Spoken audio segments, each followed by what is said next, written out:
Assalamualaikum warahmatullahi wabarakatuh. Kami mahasiswa dari Universitas Cipasung Fakultas Ekonomi dan Bisnis, Prodi Manajemen semester 1. Video ini dibuat untuk menyelesaikan tugas mata kuliah pengantar ekonomi makro dengan dosen pengampu Bapak Galing Ahmad dengan judul materi yang akan dibahas mengenai uang dan inflasi. Nah, sebelum masuk ke pembahasan materi, izinkan kami memperkenalkan diri kami terlebih dahulu. Yang pertama, saya sendiri dengan nama Sarah Dwi Anggraini dengan NPM 202201011341. Dan yang kedua, ada Rahmawati dengan NPM 202201011327. Baik, langsung saja ke pembahasan yang pertama. Saya Sarah Dwi Anggraini akan menjelaskan mengenai uang dan inflasi. Uang adalah suatu benda yang diterima secara umum oleh masyarakat untuk mengukur nilai, menukar, dan melakukan pembayaran atas pembelian barang dan jasa, serta pada waktu yang bersamaan bertindak sebagai alat penimbun kekayaan. Adapun fungsi dari uang diantaranya, yang pertama, uang difungsikan sebagai alat tukar, yang kedua, uang sebagai satuan hitung, dan yang ketiga, uang adalah sebagai alat penyimpanan nilai. Penjelasan mengenai uang. Uang dikatakan sebagai unsur yang terpenting dalam kegiatan ekonomi. Uang adalah alat tukar yang menjadi sebuah alat ukur untuk kegiatan ekonomi. Maksudnya, uang digunakan sebagai alat tukar yang sering digunakan oleh masyarakat dalam kehidupan sehari-hari. Uang adalah hal yang sangat penting yang tidak bisa dipisahkan dari kehidupan bermasyarakat. Hal ini dikarenakan uang sudah menjadi alat pembayaran untuk membeli barang dan jasa di era modern sekarang. Penjelasan yang selanjutnya mengenai jenis-jenis uang berdasarkan lembaganya dibagi menjadi dua bagian.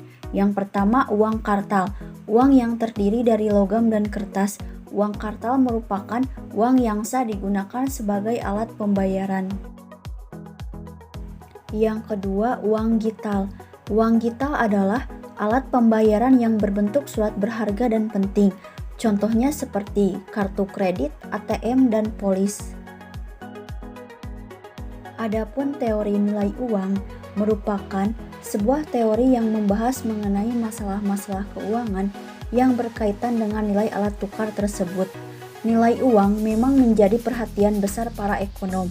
Hal ini disebabkan karena tinggi rendahnya sebuah nilai uang akan sangat berpengaruh terhadap kegiatan ekonomi. Nah, dalam ilmu ekonomi modern, uang adalah sesuatu yang tersedia dan secara umum diterima sebagai alat pembayaran bagi pembelian barang dan jasa, serta kekayaan berharga lainnya juga untuk pembayaran transaksi dalam bentuk hal apapun itu. Penjelasan yang berikutnya mengenai inflasi. Inflasi adalah kenaikan harga secara terus-menerus dalam tingkat harga dan jangka waktu yang cukup panjang. Adapun faktor-faktor yang mempengaruhi inflasi ada 3, diantaranya yang pertama, pengaruh jumlah uang yang beredar terhadap inflasi, dan yang kedua, pengaruh suku bunga, yang ketiga, pengaruh kurs terhadap inflasi. Menurut M.C. Yasrin, inflasi merupakan fenomena yang selalu menarik untuk dibahas, terutama berkaitan dengan dampak yang luas terhadap perekonomian Indonesia. Adapun menurut Makrobi, dalam suatu perekonomian, antara inflasi dan pertumbuhan ekonomi saling berkaitan. Apabila tingkat inflasi tinggi, maka dapat menyebabkan melambatnya pertumbuhan ekonomi. Begitu juga sebaliknya, inflasi yang relatif rendah dan stabil dapat mendorong terciptanya pertumbuhan ekonomi. Pertumbuhan ekonomi yang tinggi dapat memicu terjadinya inflasi. Teori kuantitas yang dikemukakan oleh Irving Fisher menyatakan bahwa inflasi disebabkan oleh jumlah uang dengan asumsi kecepatan perputaran uang dan volume barang yang diperdagangkan tetap.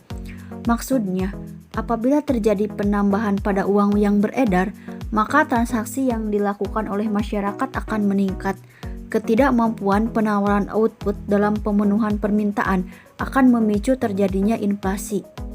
Sebagai contohnya, e-money mempunyai pengaruh yang positif, tetapi tidak signifikan terhadap inflasi di Indonesia.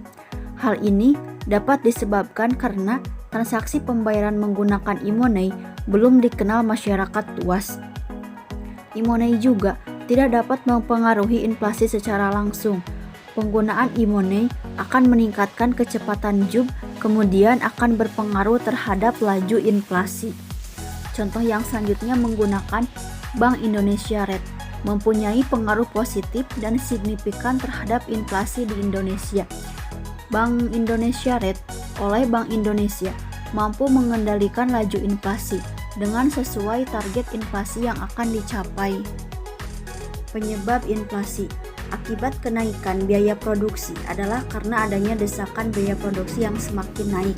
Inflasi ini dapat terjadi kepada negara yang ekonominya sedang bertumbuh dan berkembang. Saya Rahmawati akan membacakan kesimpulan dari materi uang dan inflasi. Uang adalah alat tukar sebagai satuan hitung yang menjadi sebuah alat ukur untuk kegiatan ekonomi. Uang, alat tukar yang sering digunakan oleh masyarakat dalam pemenuhan kebutuhan hidup mereka sehari-hari. Fungsi uang adalah persediaan aset yang dapat dengan segera digunakan untuk melakukan transaksi. Di antaranya adalah sebagai berikut. 1. Sebagai media pertukaran yang secara umum dapat diterima dalam transaksi pembelian barang dan jasa atau untuk pembayaran utang.